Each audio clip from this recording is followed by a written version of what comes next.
انسان اپنی فطرت کے اعتبار سے مجبور ہے کہ وہ کسی کو عظمت کا مقام دے۔ یہ انسانی نفسیات کا تقاضا ہے۔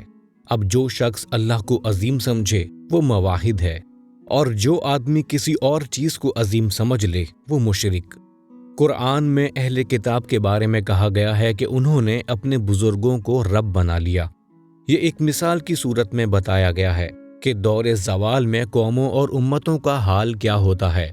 وہ توحید پرستی کے مقام سے گر کر اکابر پرستی کی بیماری میں مبتلا ہو جاتی ہیں۔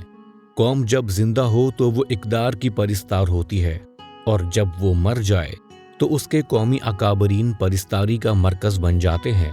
یہی ایک لفظ میں زندہ اور مردہ قوم کا خلاصہ ہے۔ زندہ قوم مقاصد کو اہمیت دیتی ہے اور مردہ قوم رجال کو۔ زندہ قوم حال میں جیتی ہے اور مردہ قوم گزرے ہوئے ماضی میں۔ زندہ قوم تنقید کا استقبال کرتی ہے اور مردہ قوم تنقید پر بھپر اٹھتی ہے۔ زندہ قوم حقیقی مسائل پر کھڑی ہوتی ہے اور مردہ قوم فرضی مسائل پر۔ زندہ قوم کو ہر ایک اپنا دوست نظر آتا ہے اور مردہ قوم کو ہر ایک اپنا دشمن۔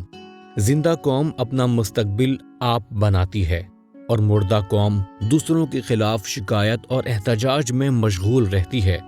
زندہ قوم کی صفت تحمل اور برداشت ہے، اور مردہ قوم کی صفت عدم تحمل اور عدم برداشت۔ جب کسی قوم کے افراد میں وہ علامتیں ظاہر ہو جائیں جو مردہ قوم کی علامت ہوا کرتی ہیں، تو اس وقت ضرورت ہوتی ہے کہ ساری طاقت تربیت اور تیاری کے محاذ پر لگائی جائے۔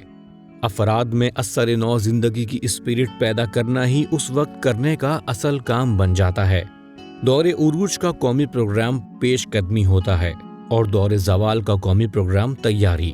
دور عروج میں آگے بڑھنے کا نام عمل ہوتا ہے اور دور زوال میں پیچھے ہٹنے کا نام عمل ہے۔ دور عروج میں قوم اپنے اختتام میں ہوتی ہے اور دور زوال میں وہ دوبارہ اپنے آغاز میں پہنچ جاتی ہے۔